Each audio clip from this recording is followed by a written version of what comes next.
Punjabi radio USA ਦੇ web channel ਤੇ ਹੁਣ ਤੁਹਾਨੂੰ ਆਪਾਂ ਉਹ ਚੀਜ਼ ਦਿਖਾਉਣ ਜਾ ਰਹੇ ਹਾਂ ਜਿਹੜੀ ਬਹੁਤ ਹੀ ਪੁਰਾਣੀ ਹੈਗੀ ਆ। ਜੌਨ ਡੀਰ ਦੇ ਟਰੈਕਟਰ ਕਿੱਥੇ ਕਿੱਥੇ ਨਹੀਂ ਜਾਣੇ ਜਾਂਦੇ, ਹਰ ਥਾਂ ਜਿਹੜੇ ਉਹ ਪਛਾਣੇ ਜਾਂਦੇ ਆਪਣੇ ਹਰੇ ਰੰਗ ਦੇ ਵਿੱਚ।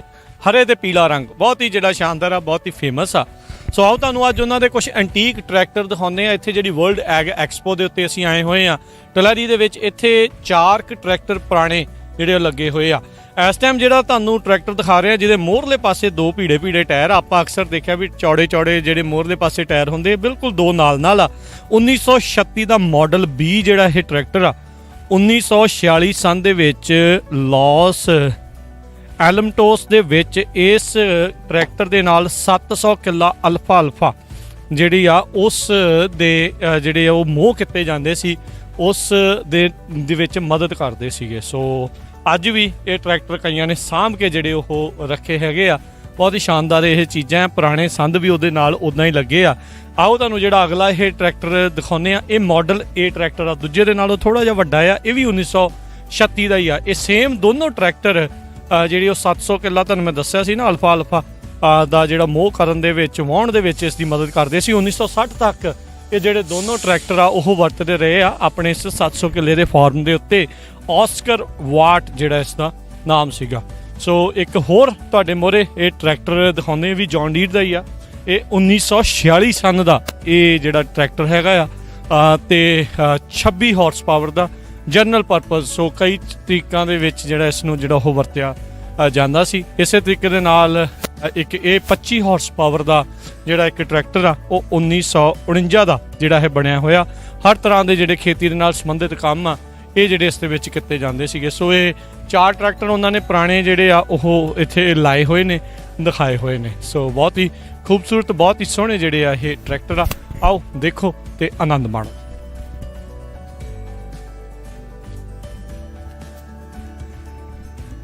ਮੈਨੂੰ ਅਜੇ ਵੀ ਇੱਦਾਂ ਲੱਗਦਾ ਵੀ ਇਹਨਾਂ ਨੂੰ ਕਿਤੇ ਜਿਹੜਾ ਵੀ ਇਸ ਦਾ ਮਾਲਕ ਹੈਗਾ ਆ ਸ਼ੌਂਕੀਆ ਤੌਰ 'ਤੇ ਇਸ ਨੂੰ ਚਲਾਉਂਦਾ ਹੀ ਹੋਊਗਾ।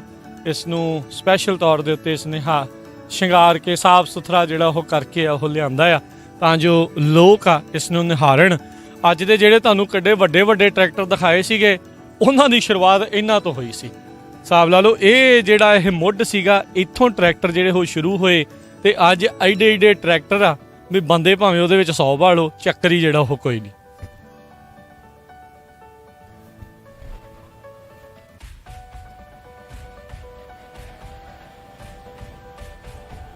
ਸੋ ਵੰਨ ਸਵੰਨੇ ਗੇਅਰ ਆ, ਕਿਤੇ ਹਾਈ ਆ, ਕਿਤੇ ਲੋ ਆ, ਕਿਤੇ ਜ਼ਿਆਦਾ ਜ਼ੋਰ ਆ, ਕਿਤੇ ਘੱਟ ਜ਼ੋਰ ਆ। ਸੋ ਤਰ੍ਹਾਂ ਦੀਆਂ ਜਿਹੜੀਆਂ ਚੀਜ਼ਾਂ ਆ ਜਿਹੜਾ ਤੁਹਾਨੂੰ ਦਿਖਾ ਰਹੇ ਸੀ ਅਲਫਾ ਦੇ ਵਿੱਚ ਜਿਹੜਾ ਵਾਹੁਣ ਦੇ ਕੰਮ ਆਉਂਦਾ ਹੁੰਦਾ ਸੀਗਾ। ਪਿੱਛੇ ਉਹਨਾਂ ਦੇ ਜੁਗਾੜ ਜਿਹੜਾ ਉਹ ਲਾਇਆ ਹੋਇਆ ਆ। ਪੁਰਾਣਾ ਜਿਹੜਾ ਇਹ ਸੰਦ ਆ, ਪੁਰਾਣੇ ਟਰੈਕਟਰਾਂ ਨਾਲ ਪੁਰਾਣਾ ਹੀ ਸੰਦ ਆ। ਅੱਜ ਦੇ ਟਰੈਕਟਰਾਂ 'ਚ ਚਿੱਪਾਂ ਇੰਨੀਆਂ ਆ ਗਈਆਂ, ਇਹਦੇ ਤੇ ਲਾਗੇ ਛਾਗੇ ਕੰਪਿਊਟਰ ਵੀ ਨਹੀਂ ਸੀ ਹੁੰਦਾ। ਸੋ ਇਹ ਜੇ ਖਰਾਬ ਹੋ ਜਾਏ ਤਾਂ ਇਹਨਾਂ ਨੂੰ ਠੀਕ ਕਰਨਾ ਸੌਖਾ ਸੀਗਾ। ਇਸ ਦੇ ਨਾਲ ਸੰਬੰਧਿਤ ਚਲੋ ਮੈਂ ਜੇ ਗੱਲ ਕਰਦਾ ਜਾਵਾਂ, ਰੀਸੈਂਟਲੀ ਸੈਨੇਟ ਦੇ ਵਿੱਚ ਇੱਕ ਬਿੱਲ ਪਾਸ ਹੋਇਆ ਰਾਈਟ ਟੂ ਰਿਪੇਅਰ ਟਰੈਕਟਰ। ਵੀ ਬਹੁਤ ਸਾਰੇ ਜਿਹੜੇ ਫਾਰਮਰ ਆ ਉਹ ਨਾਖੁਸ਼ ਨੇ ਵੀ ਇਹਨਾਂ ਨੂੰ ਆਪਣੇ ਟਰੈਕਟਰ ਜਿਹੜੇ ਸੰਦ ਆ ਉਹ ਠੀਕ ਕਰਨ ਦਾ ਜਿਹੜੀ ਉਹਨਾਂ ਨੂੰ ਮਿਲ ਨਹੀਂ ਰਹੀ, ਆਗਿਆ ਨਹੀਂ ਮਿਲ ਰਹੀ। ਸੋ ਇਸ ਬਿੱਲ ਦੇ ਨਾਲ ਆਪੋ ਆਪਣੇ ਜਿਹੜੇ ਟਰੈਕਟਰ ਆ ਉਹਨਾਂ ਨੂੰ ਠੀਕ ਕਰਨ ਦਾ, ਰਿਪੇਅਰ ਕਰਨ ਦਾ ਜਿਹੜੀ ਉਹਨਾਂ ਨੂੰ ਆਗਿਆ ਮਿਲੂਗੀ, ਉਹਨਾਂ ਨੂੰ ਮੌਕਾ ਜਿਹੜਾ ਮਿਲੂਗਾ। ਕਿਉਂਕਿ ਕੰਪਨੀ 'ਚ ਜਾਂਦੇ ਆ ਤਾਂ ਸਭ ਨੂੰ ਹੀ ਪਤਾ ਵੀ ਕੰਪਨੀਆਂ ਦੇ ਥਰੂ ਤਾਂ ਕੰਮ ਮਹਿੰਗਾ ਹੀ ਜਿਹੜਾ ਉਹ ਹੁੰਦਾ ਆ। ਸੋ ਇਹ ਚਾਹੁੰਦੇ ਆ ਜਿਹੜੇ ਫਾਰਮਰ ਆ, ਕਿਸਾਨ, ਉਹ ਚਾਹੁੰਦੇ ਆ ਵੀ ਜਿਹੜੇ ਟਰੈਕਟਰ ਆ ਜਾਂ ਇੱਦਾਂ ਦੀਆਂ ਚੀਜ਼ਾਂ ਉਹ ਵਾਪਸ ਉਸ ਜ਼ਮਾਨੇ ਵਾਲੀਆਂ ਜਿਹੜੀਆਂ ਉਹ ਆਉਣ, ਵੀ ਉਹਨਾਂ ਨੂੰ ਠੀਕ ਕਰਨਾ ਉਹਨਾਂ ਦੇ ਲਈ ਸੌਖਾ ਹੋਵੇ। ਸੋ ਇਹ ਦੇਖੋ, ਇਹ ਸ਼ਰੇਆਮ ਸਾਰੇ ਪੁਰਜੇ ਆਪਾਂ ਨੂੰ ਦੀਦੇ ਆ। ਜਿਹੜਾ ਵੀ ਕੁਛ ਖਰਾਬ ਹੋਊਗਾ ਉਹ ਤੁਸੀਂ ਆਪਾਂ ਬਦਲ ਸਕਦੇ ਆ।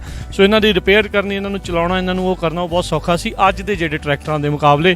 ਜਿਉਂ ਟੈਕਨੋਲੋਜੀ ਜਿਹੜੀ ਉਹ ਵਧੀ ਆ, ਇਹ ਚੀਜ਼ਾਂ ਵੀ ਜਿਹੜੀਆਂ ਮੁਸ਼ਕਿਲਾਂ ਨਾਲ ਵਧੀਆਂ। ਚਲੋ ਉਮੀਦ ਕਰਦੇ ਆ ਇਹ ਬਿੱਲ ਜਿਹੜਾ ਉਹ ਪਾਸ ਹੋਵੇ ਤੇ ਕਿਸਾਨਾਂ ਨੂੰ ਇਹ ਆਪਣੇ ਜਿਹੜੇ ਉਪਕਰਨ ਹੈਗੇ ਆ, ਆਪਣੇ ਜਿਹੜੀਆਂ ਚੀਜ਼ਾਂ ਉਹ ਠੀਕ ਕਰਨ ਦਾ ਮੌਕਾ ਜਿਹੜਾ ਉਹ ਮਿਲਦਾ ਰਹੇ।